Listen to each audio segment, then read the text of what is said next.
Hey everybody, hope you're having an amazing day. In this video, we're gonna dive into the essentials of editing interviews, creating a multicam sequence, plus our process of sifting and cutting through B-roll.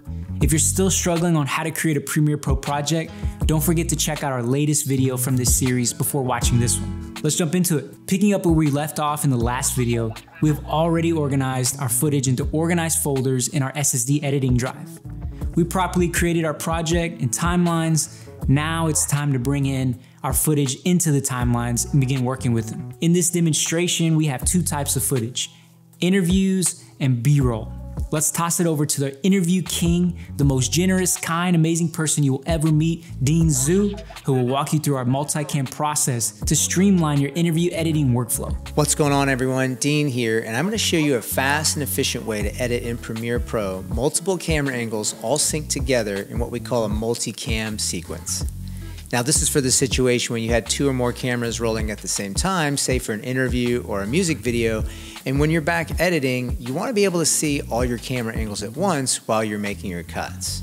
Another great feature of editing with a multicam sequence is you're able to jump back into the project, make changes, or change camera angles really quickly and easily. This is super helpful if you're passing the project or the footage between other team members or other editors. Lastly, editing with a multicam sequence keeps your video clips intact versus chopped up into little pieces. So when you go back and do things like coloring, you can color the entire video clip, and those changes will reflect on the cuts you made on your multicam sequence. So without further ado, let's jump in the computer and I'll walk you guys through step by step and how we're going to set up a multicam sequence. All right, gang, so we've got Premiere Pro open and we're going to go over a really amazing and efficient way to do multicam sequences and how to edit through dialogue really quickly and efficiently. Now, this isn't the only way, but this is the way that I find to be most efficient if you have revisions from a client or you need to go back and re-edit something or cut something else.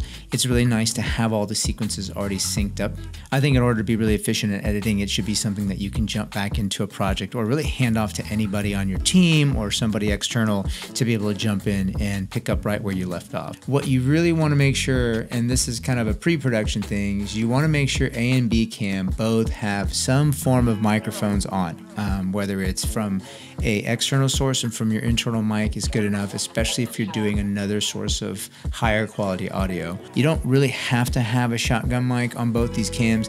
It's nice practice to do that just in case, say, your boom mic or your lavalier mic doesn't work. That's going to help us sync all this together. And this is another reason why we use a slate.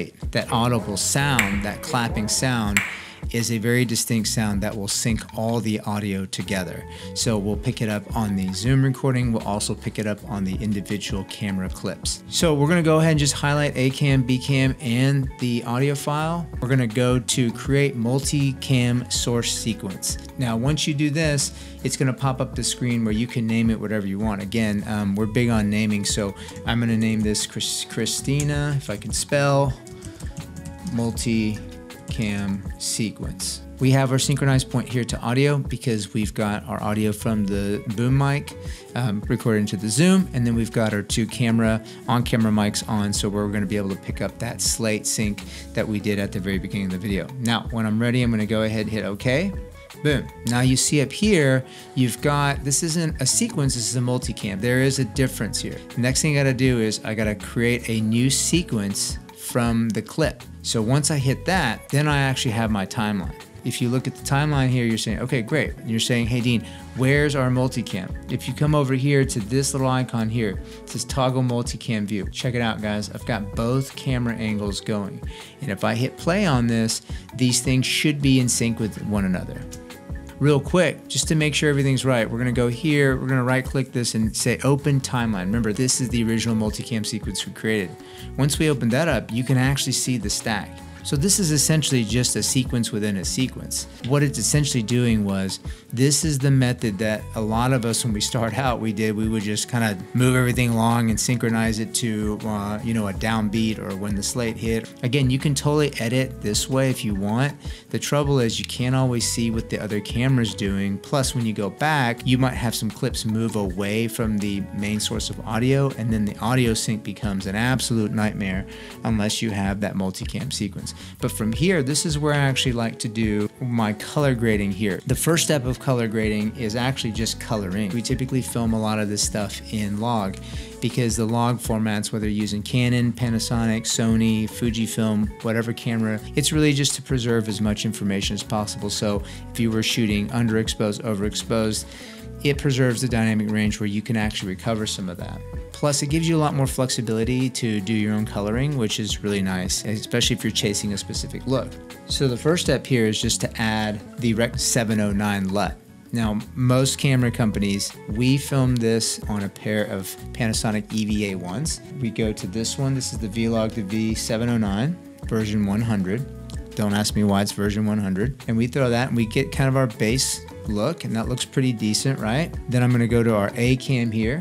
I'm gonna do the same thing. So we actually did a really good job here of making sure that our exposure, our white balance was all pretty much lined up before we even hit record. The thing that saves the most time in post is how much time you spend in pre. Even when it comes to coloring, it sounds like it's something fun or easy, but when you've got two different cameras that don't match up really well, it can become a nightmare, and maybe it's something that you chase forever and never get right. So we've kind of minimized all variables here. We use two of the exact same cameras, same lens. I think we used the Sigma 18-35 and Sigma 50-100, so same lens family.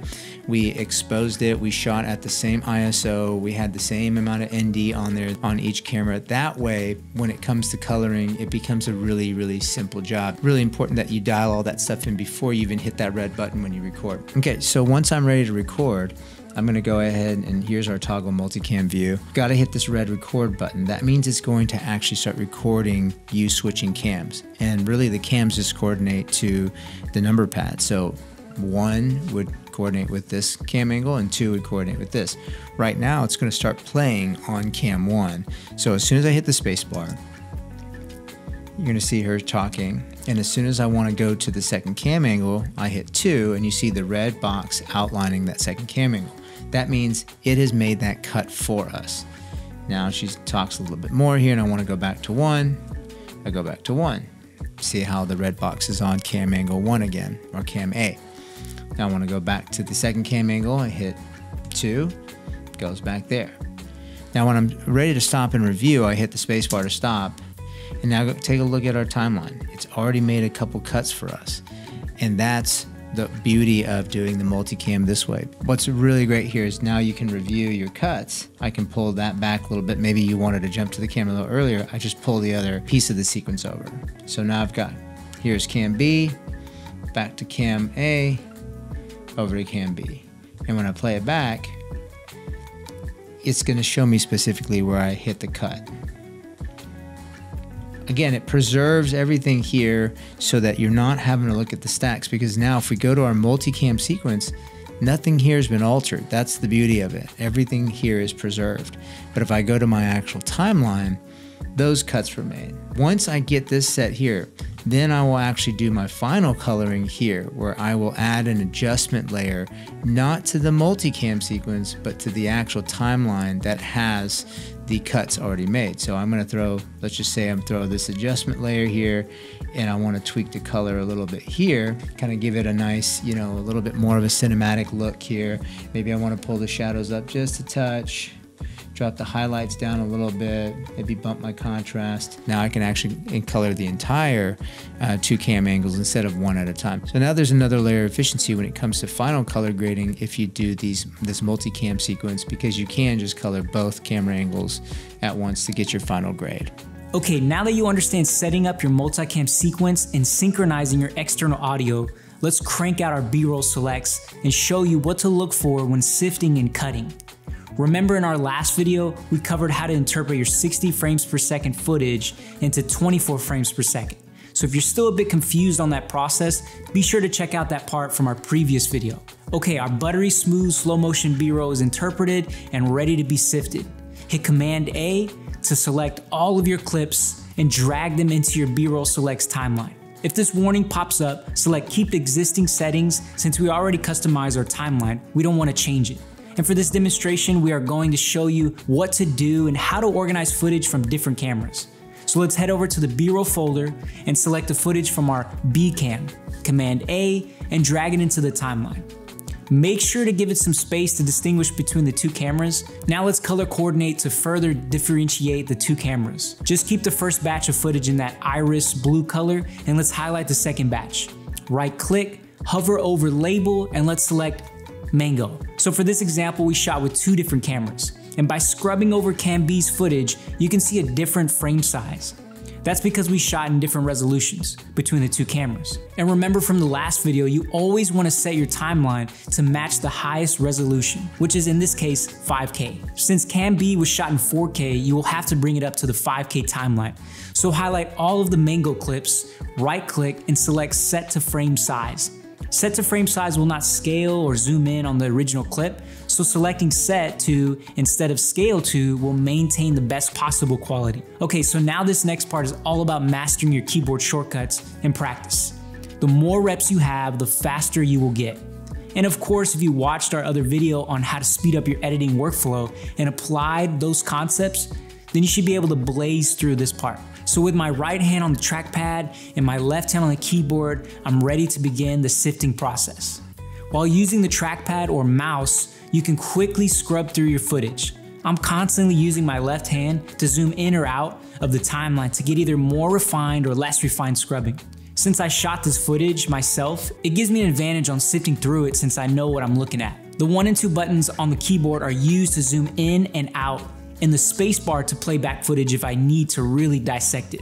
I used to have multiple rounds of sifting B-roll, like round 1, cut out fluff, round 2, more fluff, and just keep chopping down B-roll with each round. But as I've gotten more efficient and have grown a deeper understanding of what to look for with sifting, I've cut it down to only 1 round. But by all means, take as many rounds as you need. The idea of sifting B-roll is to reserve as much meat as you can and use your creative eye to determine which clips make the cut. As I'm scrubbing through, I'm looking for usable footage, not only for this specific video, but for potential videos down the line. So I want to have a nice reserve of B-roll in this timeline. Here's a quick breakdown of the cutting tools I use most often. Let's move the playhead to the middle of this clip so I can show you. When I hit Q on the keyboard, it will delete everything to the left of the playhead within that selected clip. So for example, as I'm scrubbing through this clip, notice it's quite shaky and in my opinion, not usable. So I'll scrub until I find something usable, hit play to watch it, and really I'm just looking for at least 2 to 3 seconds of usable footage. Once I find a good spot, I'll hit Q because I know everything that I just scrubbed through needs to be deleted. Now I want to watch until this portion gets unusable again. Once it gets shaky or feels disconnected from the beginning of that clip, we're gonna press C to make a cut in the clip. Now from the beginning of that clip to the cut mark, we know that it's all usable footage. Now same process, keep scrubbing until you find a good clip. Once you do, hit Q to delete everything you just scrubbed through. Scrub again to find a good end of that clip, hit C to make a cut mark, and continue doing this over and over throughout the sifting process. Now, if you get to a clip that you don't like at all, and it's sandwiched between cuts like this clip, then hit F to not only delete the clip, but also bring together the surrounding clips to keep things clean so there's not an unnecessary gap. Let's say you find a clip that has a good beginning, but gets unusable at the end. No need to make a cut mark by hitting C and then deleting the excess by hitting F. Since we already know everything at the end is unusable, simply move your playhead to a portion of that clip you want the clip to end. Hit W to delete everything from the right of the playhead. Now you have the beginning of that clip reserved, and if at any point you're working with unlinked video and audio clips and you want to make a cut, you can't use C here, since that will only cut through whatever is selected. You will want to hit Shift C to make a cut through all layers along the playhead. And last, the cut tool. This is used for more refined cuts in the timeline, and if you have a specific portion of a clip you want to cut out. Just hit Shift Command C to pull it up, and now you can make a cut wherever you see fit. Hit V to go back to your selector tool so you don't make any cuts by mistake. Now use these keyboard shortcuts, concepts on what to look for, and practice, practice, practice. You may be overwhelmed at first, but use this resource to come back to, take notes, download our keyboard shortcuts, and get the reps in. That's the only way to grow your B-roll sifting speed, and before you know it, you're not even thinking about which button to press or what to look for. You're gonna be flying through it in no time. They'll be calling you a sifting fool.